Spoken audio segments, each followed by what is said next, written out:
जंहिंमहिल तव्हांखे छॾियूं त कहिड़े बंद ते तव्हां साईं झंगा उन्हनि जे हिसाब सां चइबो 0 पॉइंट आहे हिते की 4 ज़िला गॾिजनि था पर शिकारपुर में टिकाणनि जे टिबे ते माना इहा ख़बर न आहे जिते 4 ज़िला गॾिजनि था उन में पोइ हद विराइजी थिए सभिनी जी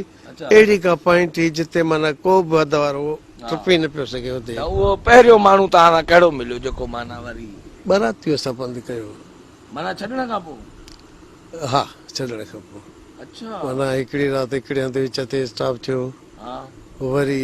उतां सुबुह जो निकितासीं त 2-3 कलाक पंधु करे वरी ईअं ख़्यालु थियो त निकिरी भॼां इहो ख़्यालु अचे पियो पर हाणे 5 माण्हू मूंसां ॿिया बि गॾु हा मुंहिंजा साझींदा वरी उन्हनि जो बि अहसासु थिए पियो त मथां को नुक़सानु थी पए अहिड़ो ग़लति जो अंजाम त ग़लति थी थींदो असां न हितां घटनि घेड़नि खां वाक़ुफ़ न जी हा बजाए जो उनजे दुश्मन में हणी उहे भुञी रखनि साईं पोइ अहिड़ो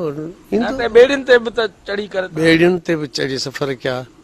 हा पर घुमाए फिराए वरी बि पंहिंजे आस्थाने ते जिथे हुयासीं उते ई माना इहो हिकिड़ी जाइ हुई या मुख़्तलिफ़ छो त तव्हांजे लाइ वॾा ऑपरेशन बि लॻा पिया न या पुलिस होॾे कॾहिं लड़ी न हुननि ॿुधायो त ही पॉइंट आहे जो हितां एतिरो 2-3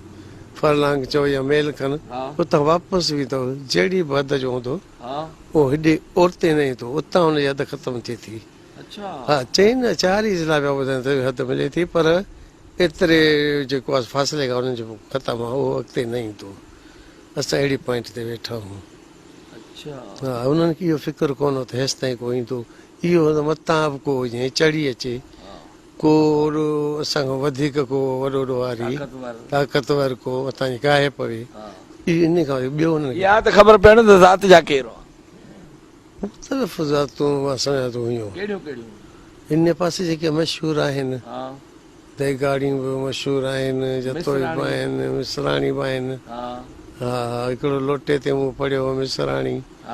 खीर जो लोटो ईंदो हो मुंहिंजे उन ते लिखियलु हूंदो मिसराणी